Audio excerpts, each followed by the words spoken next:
everybody for coming out for this really important conference and discussion.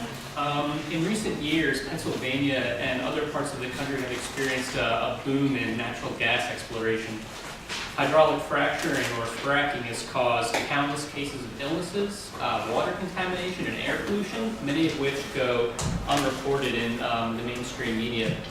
In the aftermath of the Forward on Climate Change rally in Washington, D.C. on February 17th, which drew an estimated 40,000 participants, I think a lot of activists are wondering about the next steps in the struggle against climate change.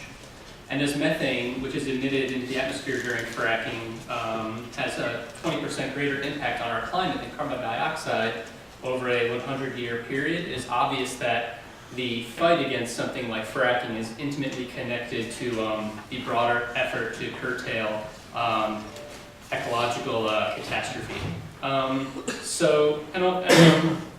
In recent news, we saw that there are regulations being debated, and the large energy companies like Shell are playing an enormous role in determining these regulations. So some of the questions that I hope will be addressed on the panel is, why are the companies who are destroying our environment calling the shots in terms of our policies? Why are we continuing to use fossil fuels while we are well aware that clean alternatives are cheaply available, and the scientific community is nearly unanimous that global warming is caused by wasteful production based on fossil fuels? And finally, what are the solutions to these unprecedented problems that we are facing as a planet?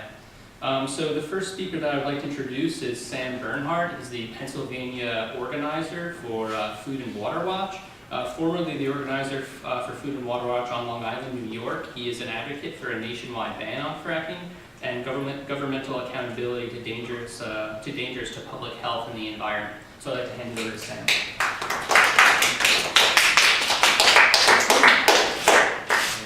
Thanks, Tim, and thanks so much for having me and for having us on this panel.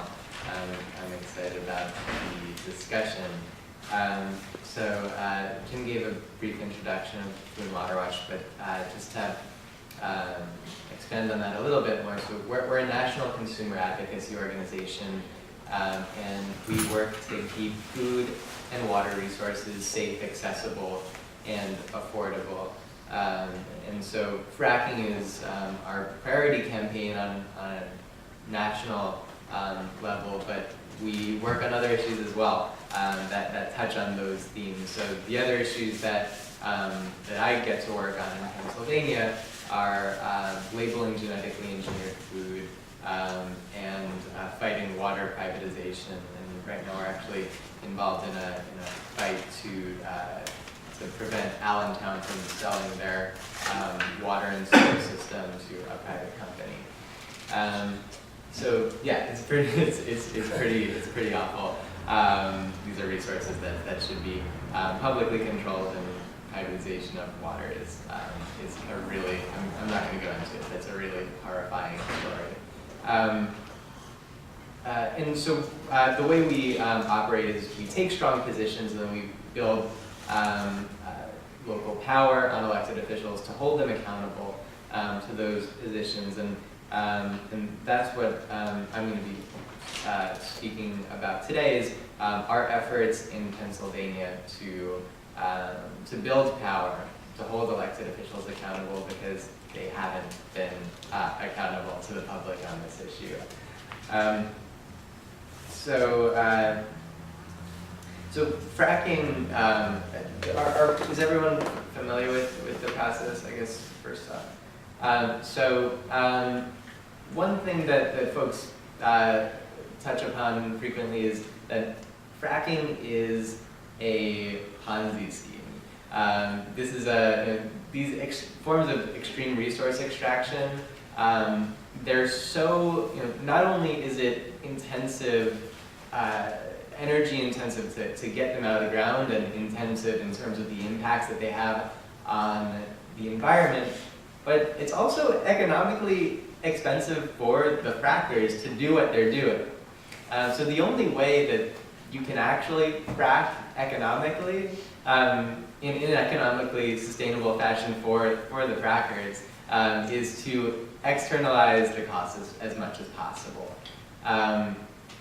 So, and even with that here in Pennsylvania, even with the complete externalization of the public health and environmental costs of fracking in Pennsylvania, we're seeing, at least we saw last year, a decrease in the number of wells that are active in our state.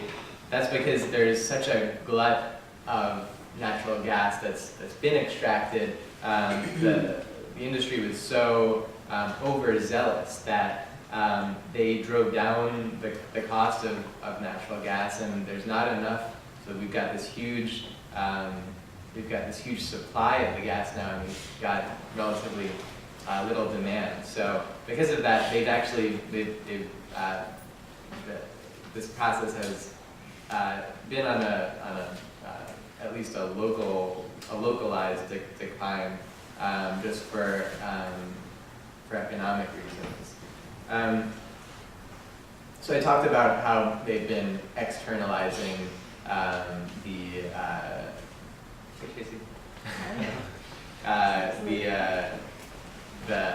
public health and environmental costs of this process. And the way that the fracking industry has been doing that is through stripping away any and all environmental regulations on the process. So folks are probably familiar with the Halliburton loophole, which was the federal law that essentially removed the EPA from the picture on this process and put any and all regulation in the hands of state regulators. But here in Penn, so what that means is that fracking is bad everywhere. How bad it is in each state is very much dependent on dependent on the state regulators. In Pennsylvania, our state regulator is really bad. The DEP, up until yesterday, was headed by a fellow named Michael Krancer. He was quoted previously as saying, "It's my job to do gas." Is that the correct quote? Just do gas. And so Krancer was really bad, and his resignation comes at a time where it's possible that he could be resigning in advance of he's faced a lot of public criticism. He could be resigning in advance of some kind of information that would even more hurt his boss, Governor Corbett, and it would be speculation as to what that is, but it's a good thing that Secretary Krancer is resigning. Also, on the note of the topic of this panel, he, in the past month or so, it came out, does not necessarily believe that climate change is anthropogenic. So not only is he a friend of the fracking industry, he also doesn't think that we should be even talking about climate change as something that humans can be changing our civilization to address. So it's a good thing that he's resigning. But what does this actually mean for fracking in Pennsylvania? One of Tracy's colleagues, actually Alex Latordo, I saw a post on Facebook from Alex earlier today that said something like, Krancer was bad, but remember that Governor Rendell and John Hanger, his DEP secretary, did nothing about funneling fracking waste through the state's wastewater treatment plants. Krancer actually did. Krancer made the decision that they couldn't put fracking waste through through our treatment plants. So essentially funneling them through treatment plants into our waterways. Now again, I'm not saying that Kranzer being gone is, Kranzer being gone is a good thing.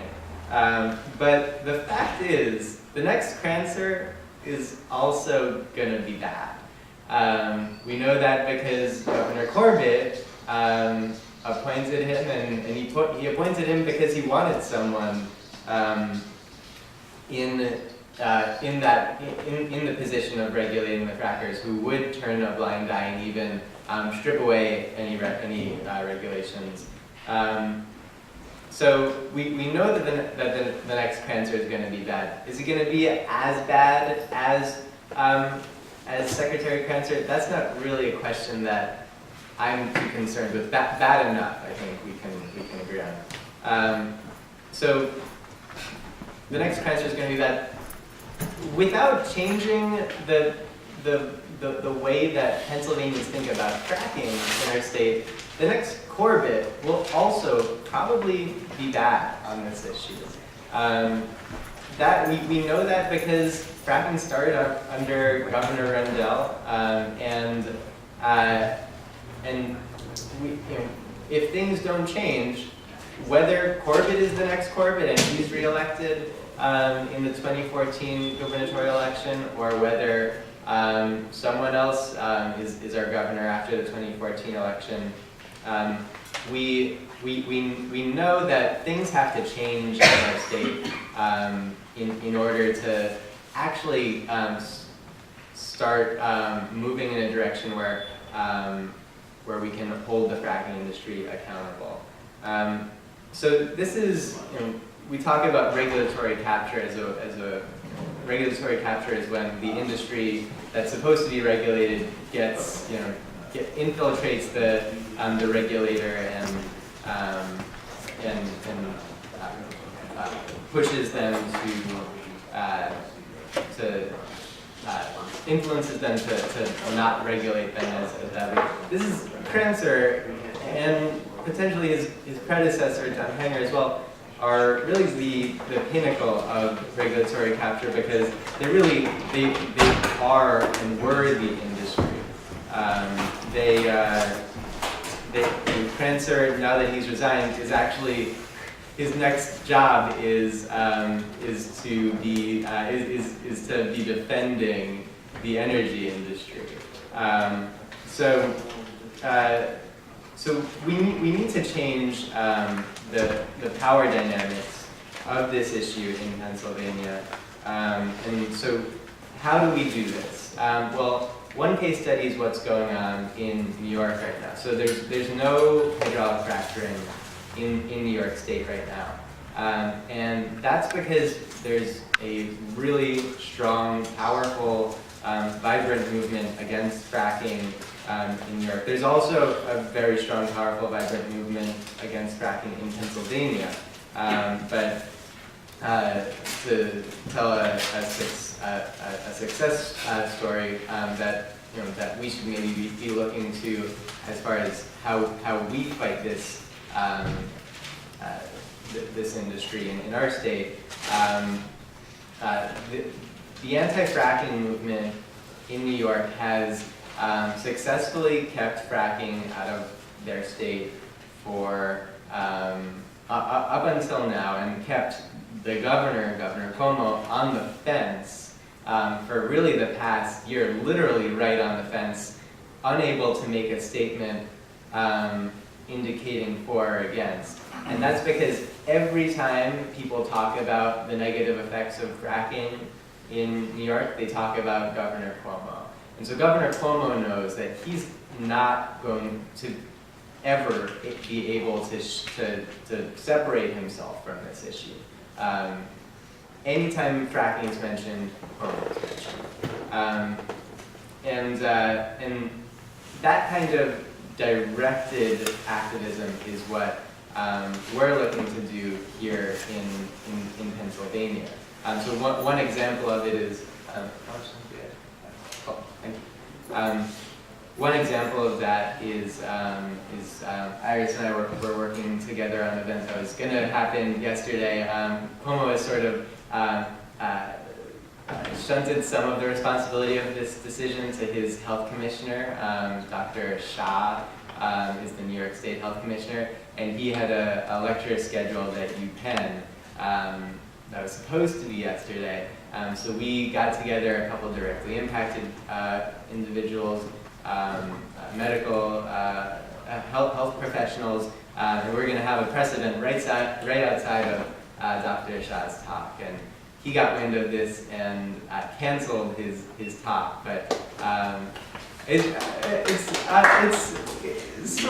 mini victory, but it could have been a lot better because we would have much rather he actually gone through this talk and us be able to, one, get this message across to him, and two, get this message out to folks, because without him speaking, our press event became much less newsworthy, and I haven't seen any stories from the release that we sent out about it. But so that kind of targeted activism work, and Dr. Shah is essentially a proxy of Governor Cuomo. He is, for all intents and purposes, Governor Cuomo on this issue. So we've really just focused down in New York on this one target.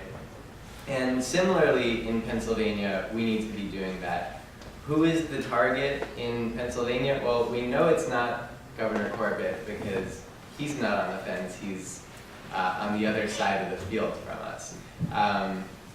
But what we're doing, what Food and Water Watch is doing around the state is building local groups to hold state senators accountable on this issue, specifically in southeastern Pennsylvania, where really I haven't seen any polls of southeastern Pennsylvania specifically, but I bet that the majority of people in the greater Philadelphia area are with us on opposing hydraulic fracturing, or at least supporting a moratorium. But nobody has really put the state senators in these areas feet to the fire and made them answer the question of, do you support a moratorium on fracking? And so that's what our local groups are going to be doing for the next probably year or so, is just putting directed pressure on a few targets who really should be supportive of us on this position, so that to bring this full circle, so that the next Corbett does we do have the opportunity of pushing them to be something other than Governor Corbett, because they know that in order to win the 2014 election, they're going to need to take a stance that's substantively different from him on fracking. So that's all I have to say. Thanks.